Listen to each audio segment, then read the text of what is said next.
Hey Canucks fans, welcome to another edition of Ask Me Anything. I'm Canuck Clay, I'm the founder of the GLCPC, the Good Looking Canucks Positivity Club. This is my Canucks take, all in one take. It's Clay's Canucks commentary for Sunday, August the 8th. If you're new, you know what to do. Hit the subscribe button for Canucks insight that's positive, timely, and trustworthy. Notice, I didn't say Canucks analysis. I'm just kidding. Thank you for your feedback from yesterday on my whole vlog about my appearance on Sportsnet 650, how one guy on Twitter took offense that I was somehow being positioned as an analyst.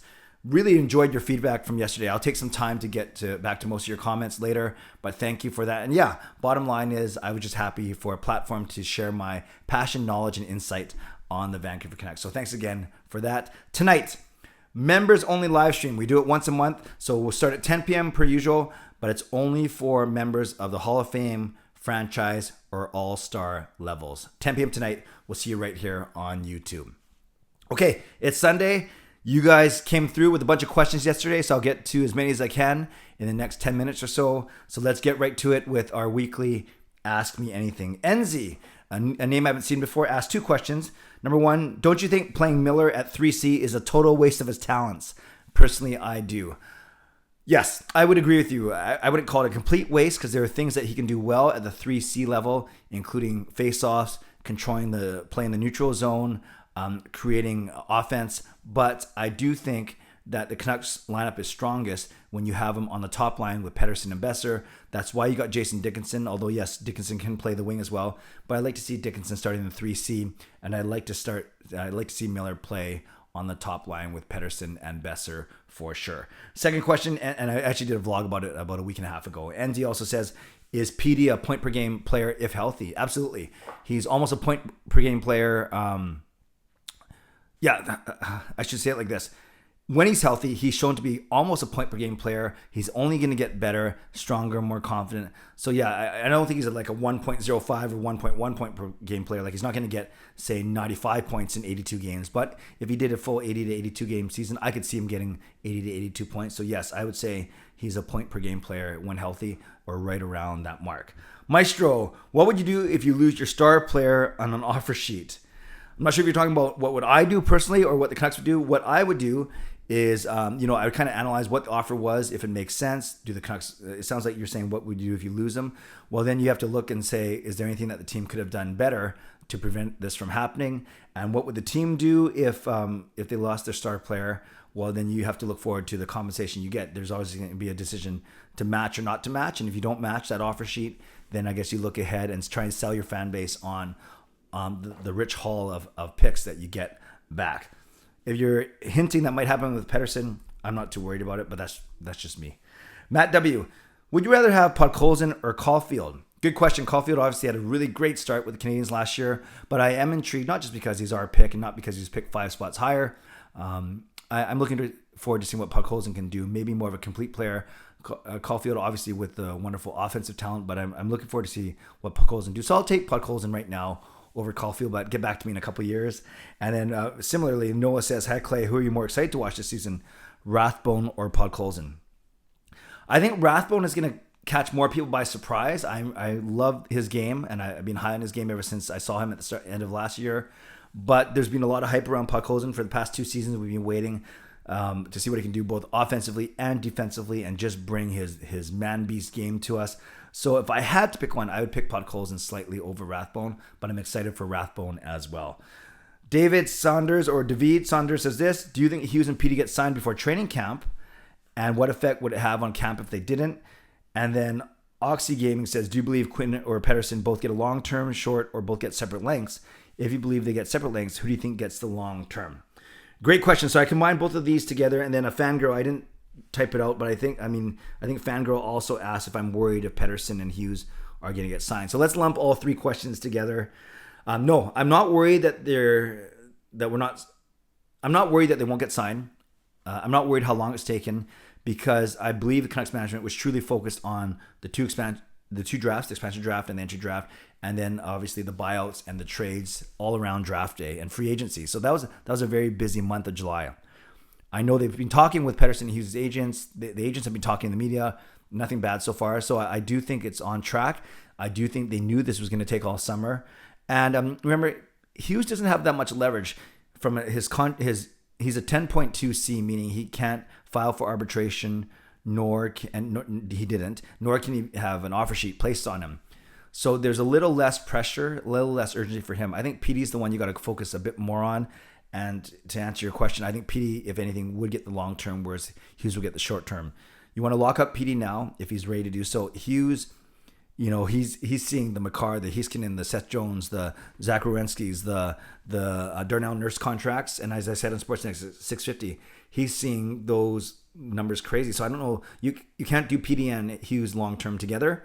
So I think you go PD first, maybe long term, and then Hughes short term, and then see how his career plays out over the next 2 or 3 years. Then he can hit a home run on his third contract. Do I think they get signed before training camp? I do, but I think it's going to be close. I think Pettersson will be in August. I think Hughes could be in September. That's just the way I'm guessing.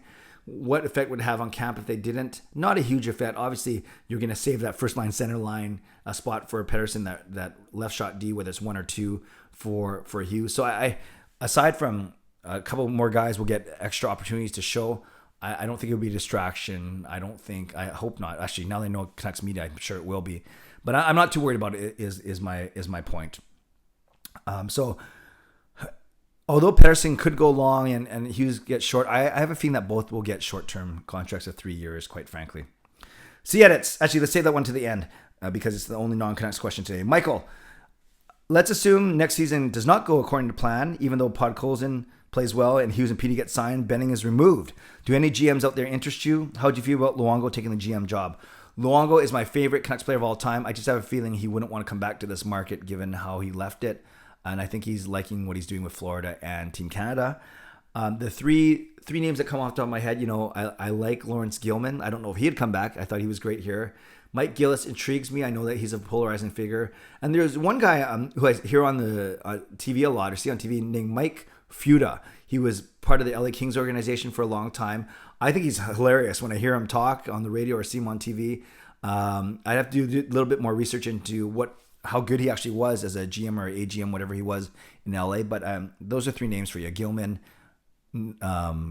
Gillis, and Mike Fuda. Peter Hughes, do you think Darnell Nurse's recent contract extension of $9.25 for 8 years will increase Hughes' asking price for a new contract? Defensemen have been getting big contracts lately, like Werenski and Jones at $9 million. Yeah, great question, Peter Hughes. I kind of referenced that a bit earlier, a few questions ago. I think that Hughes' camp is loving what they are seeing. Don't forget Makar and Heiskanen as well.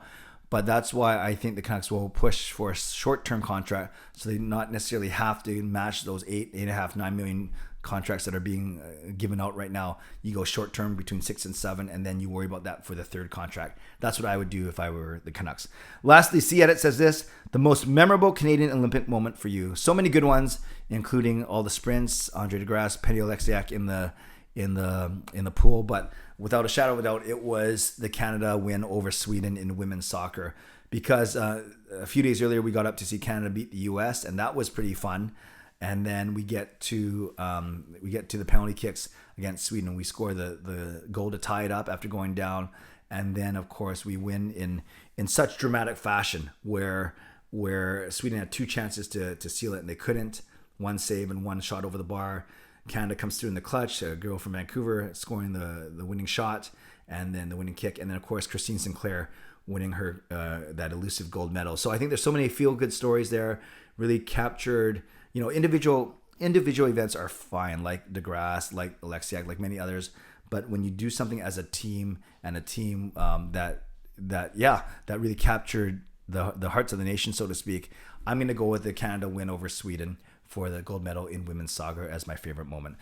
So everyone, thank you for submitting your questions. Sorry if I didn't get to all of them. If you're watching this, I didn't get to yours. Hopefully I will reply, typing it out on yesterday's vlog. But thank you. Leave a comment below if you have any reaction to any of my answers. Otherwise, thanks for watching this. Thanks for asking. And don't forget, members, I will see you tonight at 10 p.m. for my members only live stream. Happens once a month. Shout out to my Hall of Fame members: Jens95, simalexander, Justin Credible, nucksfan number 29, Lucas Gates, Chris Seifried, Adam Broomfield, Shea Family Channel, Shannon Hollingworth, and Andrew Chang. Thanks for your support as always, and thanks to the support of all members of all levels. You are listed in my video descriptions. If you want to become a member of the CCC Crew, press the join button underneath this or any of my videos, or on the memberships tab on my YouTube channel. Leave a comment below. just on your reaction. And also leave a comment below if you noticed anything different about this vlog, more different than my usual vlogs. Don't think too hard. It's right in front of your eyes. Hint, hint. Wink, wink. Nudge, nudge. Stay safe, stay healthy, take care of yourselves, and take care of each other. Have a great day. I'm off to the beach, and I'll see you tonight at 10 p.m. members for my members only live stream. God bless, and go Canucks go.